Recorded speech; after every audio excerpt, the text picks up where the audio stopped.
and cover everything, and the matches were amazing. Because I sit here and look at the videos, and I'm going, I cannot believe I did this shit. But it was, that's how pro wrestling was, man. And when you went on tour, if you were on a tour with Hogan on top, Jesus Christ, the money was amazing. But if you go to WCW, it's guaranteed money no matter what. Now, we have a caller in queue that we're going to go and put on the question for you. Call us from the 940. You're on the air with here. Hello, caller. Can you hear me? All right, they hung up. Earlier this week, former WWF ring announcer Michael Porter passed away. I was wondering if you had any thoughts or memories you wanted to share with him. To be honest with you, I actually shot out a few messages on Facebook. I didn't know him. When I came around, Mel Phillips was the ring announcer, and then you had Howard Finkel still on the road.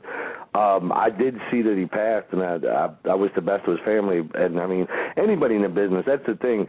And it's like the young guys, they're learning it, but they're learning it really slow. Back in the day, once you were accepted in the dressing room and you didn't buy your way in, you earned your way in by busting your ass, everybody's a family.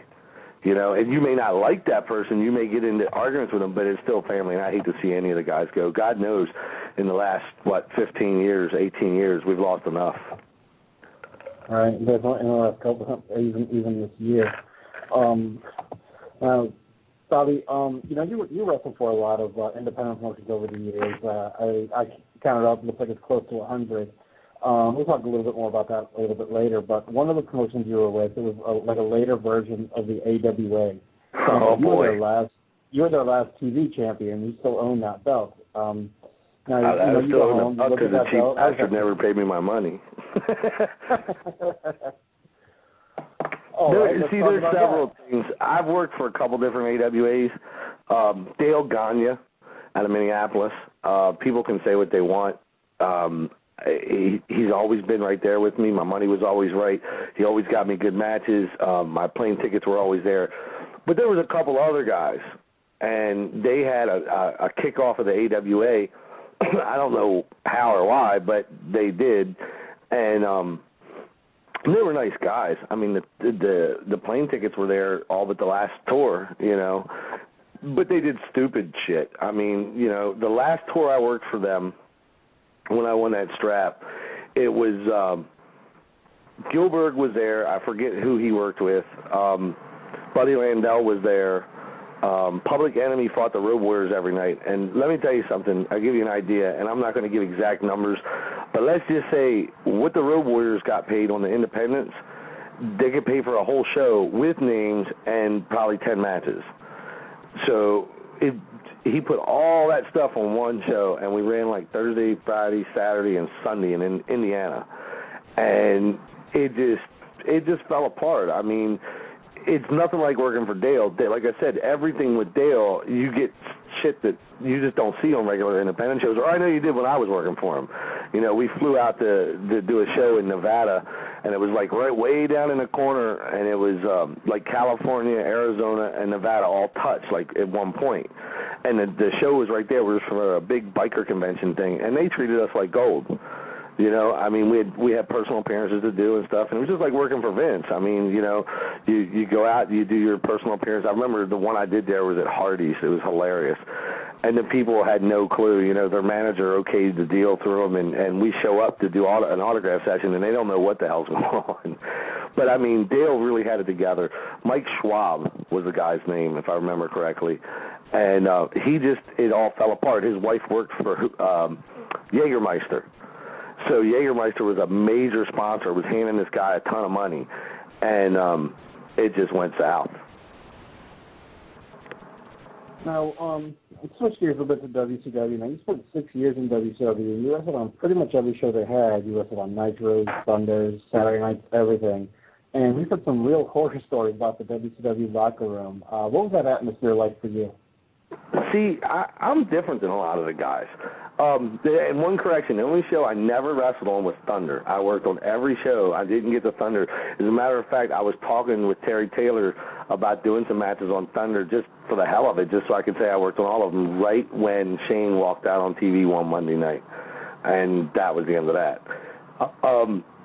WCW for me, I had a blast, man. I was a young kid, and I remember how it happened. I was sitting here, and nothing was going on with WWF, and I was like, that's all I did, so I was broke, which is the story of half of pro wrestlers when they get into business. And I found out that they were going to do a TV taping in Baltimore for the WCW/NWA. It was just changing, and I called down to their office, and they blew me off. It was like I do with everybody. And then I found out that if you call a power plant, you could talk to this guy, Joe Hamilton. And I didn't even know who he was, not at first. And they said he could steer me in the right direction. So I called him like every day for forever. It must have been at least 2 or 3 weeks. But every single day I call and leave a message. And finally, I guess I pissed him off enough that he was like, okay, fine, let's give this kid a shot. What's the worst to make it happen? Well, that was the famous night. The show that I'm talking about is the famous night that Ron Simmons won the world title in Baltimore. And it was so amazing because here I go from working, did some NWA stuff, WWF stuff. I'm doing okay. I'm making good money, whatever. I get in this dressing room, and Ron Simmons is winning the world title, and Vader, he's very temperamental. Leon had the hands of a baby when he wanted to, but when he wanted to, the baby bull thing came out, and you end up getting hurt. And he got pissed off that they took the strap off of him, and he took it out on me and Marcus Bagwell that night. And it was funny. He's like just banging him in the sides of my head with them big-ass paws of his, to the point where I thought my eardrum broke. And then they just rolled us out of the ring, and he did his big promo, whatever. Well, then I get a call from Dusty Rhodes. And it's funny because the first couple times he called me, I hung up on him because my ears rung for like a week.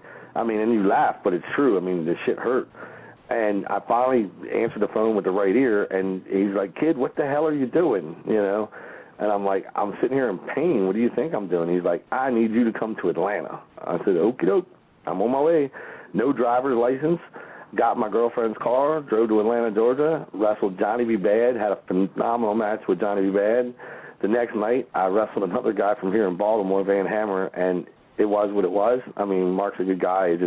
He's so big, it was hard to work with him because he was tall, and he was muscle-bound, and he was worried about, his spot and all that shit. And, that's the difference because back when I very first started, you work with, like, the Rock and Roll Express. You work with the Road Warriors. You work with Baron Von Raschke and Ivan Koloff. No matter who you work with, you were taken care of, always.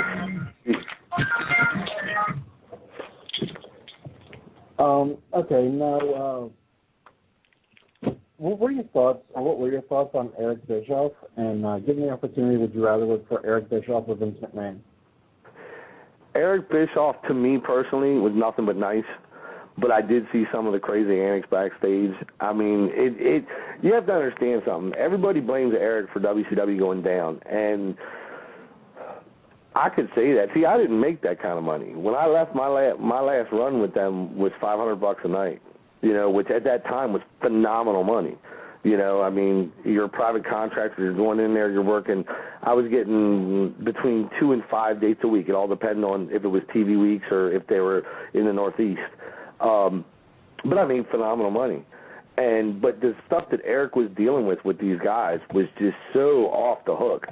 You would hear, like, I remember when Goldberg first came in, they called him Horseshoe.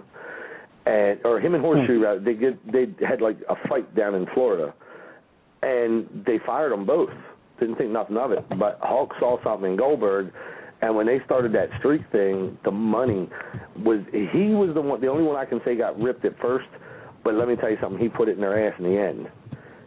Because when he finished, it was a phenomenon. That one thing carried the company. And anybody can say what they wanted. That was Bischoff's golden child. But I was there when Bischoff got rid of Stone Cold Steve Austin, too. And it's like the guys in the dressing room, everybody's shaking their head going, what is he doing? But like I said, I can't say anything bad about Eric. He always treated me good. As a matter of fact, I can kind of kayfabe it a little bit and tell you a little story. The night that, I think it was Super Brawl 5, when the Outsiders came. Help me out here. Was that the right date? Wasn't it Super Brawl? What was that? Wasn't it Super Brawl when the Outsiders came to WCW? I think that was Bash at the Beach. Bash at the Beach. Okay, well, we're at the show. Well, whatever it was, Eric gets thrown off the stage to a table. Okay, I remember that now. That was a Great American Bash. Okay, the Bash in Baltimore. And Kevin Nash and Scott Hall come out, and Kevin throws him through the damn table. And it's so funny because Eric, at that time, the business was still, kind of kayfabe type deal, and Eric wanted out of that building fast. And it was so funny because my car was the only one that wasn't blocked in the garage. And I ended up taking him back to his hotel, and he, like I said, he told me that day, he said, you work our enhancement team, right? And I was like, yeah. He goes, I'm really glad you were here to help me out. He goes, I'll see you in Atlanta next week. And I was on every single taping from that point forward just for doing him some stupid favor. You know what I mean? But Eric, like I said, a lot of people get pissed at Eric. But Vince McMahon, let me tell you something. Guys can say what they want. I guess the top guys have a lot of interaction with him. The interaction I had with him at the WWF was always positive. It was always a handshake. It was always, how are you doing? How's your family? Blah, blah, blah, blah, blah, whatever. And like I said, always professional. I never saw Vince. I've never personally seen Vince get pissed off and start screaming. I saw Bischoff do it a lot, though, especially at Nitro. No, so it sounds like WCW is one of the more one of the favorite experiences of your life. What are some of your lasting memories of your time there? Man, there's a lot of them. I used to hang out with Harlem Heat and travel with them some, and Sherry Martel was one of my buddies. And I was taken care of down there because, like I said, it's a family-type thing. And I remember Booker T saying to me one time, they came up with a nickname for me, which a lot of guys had back then, but they called me Dirty Red because I have red hair, long red hair. And he comes up to me in the dressing room one night in Atlanta, Georgia, and he says, hey, Dirty Red. He said, Jesus Christ. He goes, I got a contract for X amount of dollars, whatever. He goes, you don't even have a contract. You work more than we do. And it was true. I was on every taping. So it's like whether I brought, because I used to bring a crew of guys. There was a couple different guys in the country that would do it. It was me, Dave Sierra, the Cuban assassin out of Tampa, Florida, and then Scott Demora, who I actually hooked up with WCW. Then he started bringing his own crew, the Canadian guys down, which, here's one for you, Edge, Rhino, there's a couple other guys. They all came from his crew. And they all did jobs at WCW, and they disappeared. And then, like, Rhino got a spot at ECW and came out this monster. Well, Terry was nothing like that when I knew him. You know what I mean? And then Edge showed up on TV with Christian, and both of those guys were from Scott Demore's camp. And next thing you know, Jesus Christ is the biggest stars in the business. But with WCW, the difference for me personally was I felt at home there. I mean, yeah, we're all there to make money and stuff like that, but everybody was more relaxed. The matches, like house shows, a lot of guys got in trouble when Bill Watts was there for being late, but other than that, the house shows were good. I mean, the matches themselves, anybody has off nights. When you're dealing with a huge crew like that, you're going to see that a lot. But people would bitch and say, well, this house was down or that house was down. It's like, well, you know what? We can only wrestle. We're here to do the show. It's up to promotions to get shit right, because think about it. If you go to your hometown and they introduce, say this Saturday night it's Sting against Vader, and you get there and it's Sting against Ron Simmons, just something stupid. It kills the business. I mean, people came just to see that match. They paid their hard-earned money. But other than that part of stuff being screwed up in promotions, the money that was flying around, the talent that was there, because you got to remember, it was two different crews. The Monday Nitro crew did not, as a general thing, work in Orlando, Florida. You would have a guy come in and do 2 or 3 matches, and that was it. Where the guys that were always on WCW Saturday Night, Pro, Worldwide, we were on TV all the time. The Nitro guys were on TV on Monday, every single Monday, but then rarely on Thunder, rarely on Worldwide. You understand what I'm saying? But it was just a tight group family. When Monday Nitro came together, I was at Thunder. I just didn't work on the shows.